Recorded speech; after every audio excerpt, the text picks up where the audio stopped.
All right, Coach, congrats. Doubleheader sweep over Rutgers. Give me your overall thoughts on the day.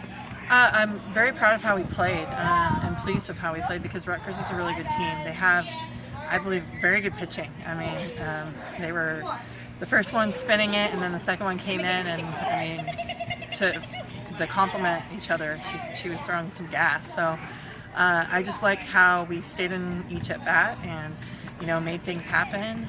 Got leadoff on, moved people over, and utilized the bunt quite a bit. So we'll continue to do that and put pressure on their defense. Obviously, another great outing from Grace. Had a no-hitter going into the 7th inning, gets her second consecutive shutout, and then Sarah follows that up. Complete game, 7 strikeouts, giving up just a 1 run against the Rutgers team that was coming in, hitting .326 in the country, 22nd best. Talk about those two. Yeah, I probably should have talked about that because it all starts, with the heartbeat is in the circle with our queens. They did a great job, and we're starting to find our rhythm as a team behind our pitchers. So love how they commanded the game, and we got 14 leadoff outs for the day. So that helps us a lot when just continuing to collect outs and getting us back in the dugout. Speaking of finding your rhythm, you guys went through a little bit of a rutsch path, but you guys have turned it around. 7 wins in a row. How does it feel to get back into playing UCF night football? Or sorry, softball. It feels good. It feels good. We're obviously continuing to keep getting better and just sharpening up our tools.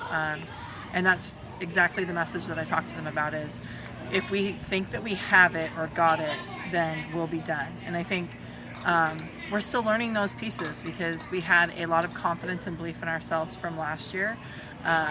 We did a lot of the things we sought out to do and said that we were going to do, and I think this year they're like, oh, well, we said we're doing these things. How come it's not happening?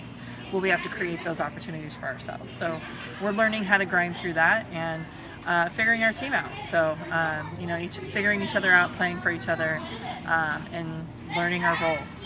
Well, you're talking about protect the queens. I mean, Kennedy Searcy did her part with 2 catches, foul territory in the first game. Aubrey Evans diving play second. But just talk about your defense because they're making plays, throwing out a base runner as well across the board. Yeah, they are all doing a great job of protecting the queen, and I think it starts with the queen, and we talk about that. The queen sets the tone, and yes, we expect lockdown defense, but that mindset and just the face of the team needs to come from who's ever in that circle.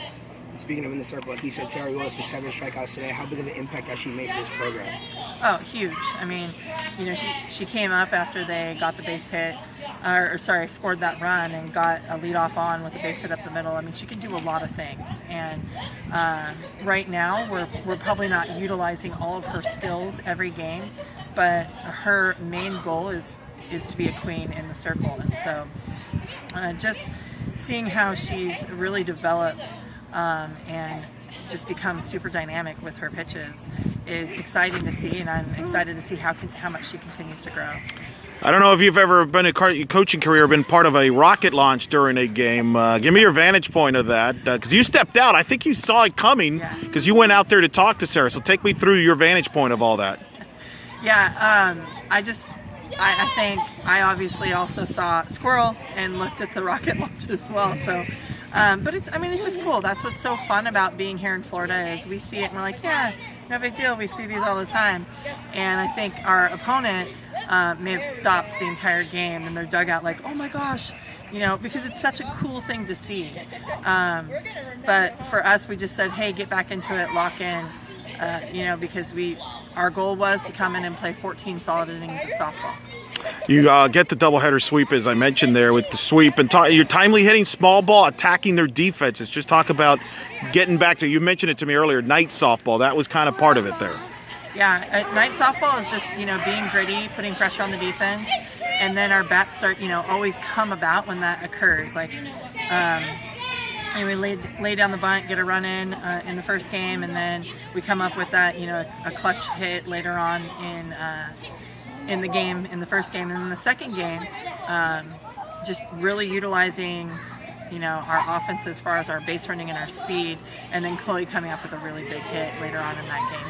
almost nearly 1,000 people here for a 4 o'clock Tuesday game on a day where baseball's playing, a sellout crowd there. Just talk about the support, again, a Tuesday afternoon against Rutgers, and just support all across the board for both baseball and softball today. No, I thought it was really cool. We were all talking about that like just amazed how Night Nation will just come about in times of, like you said, a Tuesday afternoon game, and it makes us feel like we're definitely supported, and every game is a big game for us. So I love how they get involved. They fully support and back our women, and after the games, to see them want to greet them after the games, it's the coolest thing. You know, they make them feel big time because they are, and we love that, and we want to continue to build that. Obviously, now you go on the road to Stillwater against a future conference mate in Oklahoma State. They're ranked second in the country. You got Arizona State, number 22. It's a marquee tournament of the weekend. Talk about that tournament coming up in Stillwater. Yeah, I like the momentum that we have going into the weekend, and I think it's just going to be really good for us to play those opponents moving into the beginning of our conference. I think every conference opponent is tough. They're all gritty. It doesn't matter, you know, but we're not overlooking the fact that we're starting off with Wichita State, who we finished with last year.